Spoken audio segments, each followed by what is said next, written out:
Hello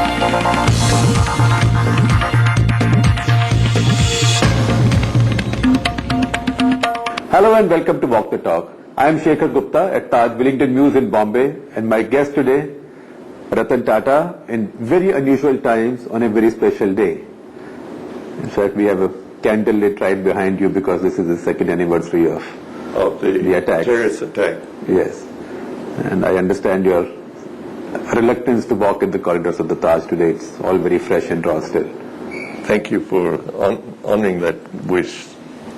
And thank you very much for having this session today. It's always a pleasure to be with you. Thank you, Ratan. And I also said unusual times. You know why? Because there is a certain murkiness in the air right now, particularly when it comes to government-business interface. Yeah, it is a murky time, you're right.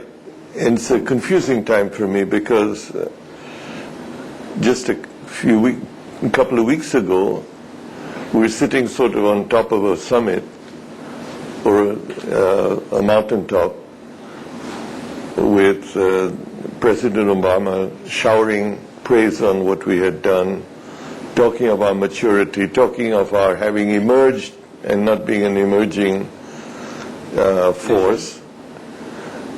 And then we have somewhat slipped into a morass of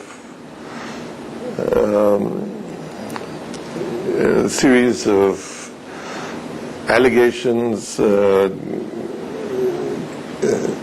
unauthorized tapes being flooded, the media going crazy on alleging, convicting, executing, That's what you want to say. literally character assassination, the whole thing. And in fact, I think in so doing, there's been a smokescreen behind what is really the so-called scam, which really is out-of-turn allocation of spectrum, hoarding of spectrum by important players for free, and things of this nature. So I think these are bad times. I wish the government would take a stand, bring order to the thing, have an investigation, book people who are guilty of something, but stop this sort of banana republic kind of attack on whoever one chooses to attack on a basis unsubstantiated, even before the person has what I consider every Indian's right, namely to be considered innocent until found guilty in a court of law, not on the street, not in this way, And certainly not in whispers, in dark corridors. If I use an expression you used the last time we had a conversation, 6 years back. Yeah. You said things still happen in dark corridors that in Delhi. At 11 o'clock at night. 11 o'clock at night, yes. Well, I always say Delhi works on Dubai time, so 9:30. So what is it about this murkiness that's been particularly worrying you? You know, we've had a minister go in the last 3 weeks since Obama left. We've had a chief minister go. We've had a very senior member of parliament from the ruling party give up his position in the party, Suresh Kalmadi. We've had these tapes come out. Now we've had these new scandals. The CBI is raiding bankers and housing finance companies. I mean, the country just looks like a mess. The economy looks like a mess. You know, it's a funny thing. You get into a stage where many of these things, I believe, have been sourced by vested interests who want to bring this about, have the connections to make it happen. What such people perhaps forget is that it's the bigger issue of the nation, and very often this kind of rumor-based or whisper-based courtroom, out of court, kangaroo court kind of issue, is the outcome of persons wanting to settle scores, wanting to protect their own vested interests, things of this nature. We have a venerable judiciary system. We should, I think, as every Indian, want to protect it and ensure that it itself stands above any kind of act of corruption or interference. Because this is a very valuable asset that our country and our democracy has, and it should not be either bypassed, sidestepped, preempted. Do you see some of that happening?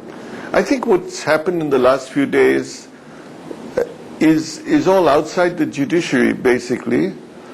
And I think the government and the judiciary should come down hard and say the proper place for consideration of wrongdoing is the court or an enforcement agency, whatever it is that has the right to prosecute, to investigate and prosecute. I'm afraid the media does not, and it cannot be in an uncontrolled way. The media can break a story, that's what it's there for. It can be the conscience keeper, but it also has a responsibility. Millions of people in India and elsewhere believe what they read in the newspapers or what they see on television is the truth. And I think that's a responsibility every media person has.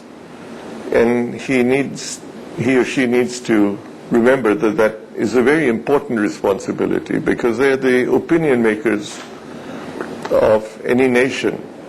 But Ratan, at the same time, the government has the power to tap somebody's phone, and that power has to be exercised with a great deal of caution. Supreme Court has set down that law very strictly.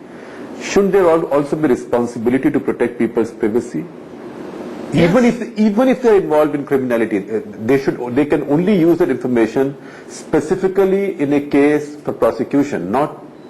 I totally agree. I think the government also has a responsibility. The agencies also have a responsibility. They have been given a special right to be able to invade people's privacy for national security or for enforcement of law, whatever it may be. So they can do so. That additional power is a very special power which has to be exercised with a sense of responsibility. The content needs to be held for prosecution purpose and not to be misused, and certainly not to go out to everyone to have a field day with.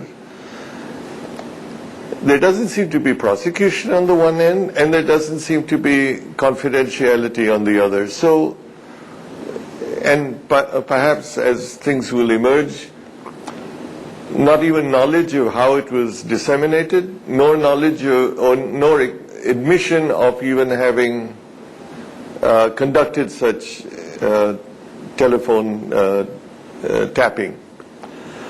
So we're going to be in a dead man's zone on this, which I think is unfortunate.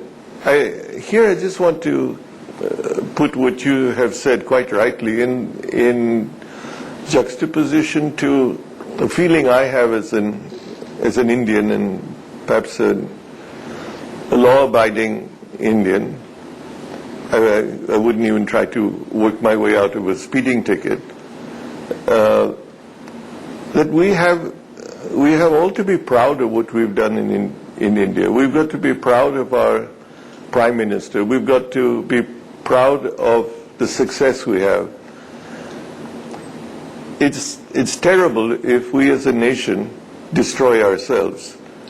And whoever is doing this kind of thing needs to really consider themselves not a hero of the nation, but in fact one of the villains who will bring down this nation after the good that is being done.